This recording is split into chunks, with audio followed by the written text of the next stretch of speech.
This is a character or the kind of DNA you'd wish for a main presidential challenger.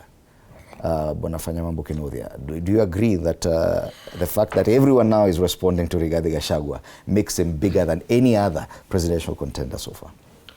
Thank you very much. I was seated there for 1.5 hours as we listened to him deliver this speech yesterday. And you have to give it up to Gachagua. First and foremost, they said that this man is going to be forgotten in 2 weeks. Wakasema wamemtuma wa Munyoro, ataenda atasahaulika in 2 weeks, nobody will be speaking about Gachagua. But Gachagua, I believe now for sure that he studied political science. Remember what was happening in Naivasha. The day before, the grand, what do they call themselves? The broad-based, the bread-based, or the blood-based government was meeting somewhere in Naivasha. And when they met in Naivasha, the whole country had shifted their focus to Naivasha. In fact, people had begun to speak about what is going to be the outcome of Naivasha.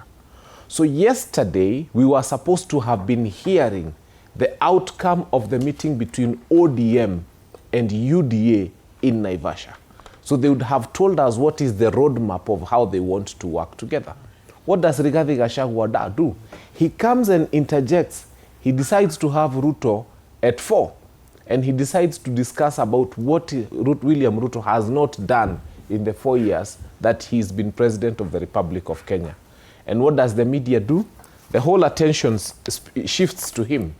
Remember, today it would have been about Naivasha. Now Naivasha today is a small story somewhere in the newspaper. I'm even struggling to look for it. I wanted to know what was the outcome of it. But lastly and most importantly is, what does Gachagua do?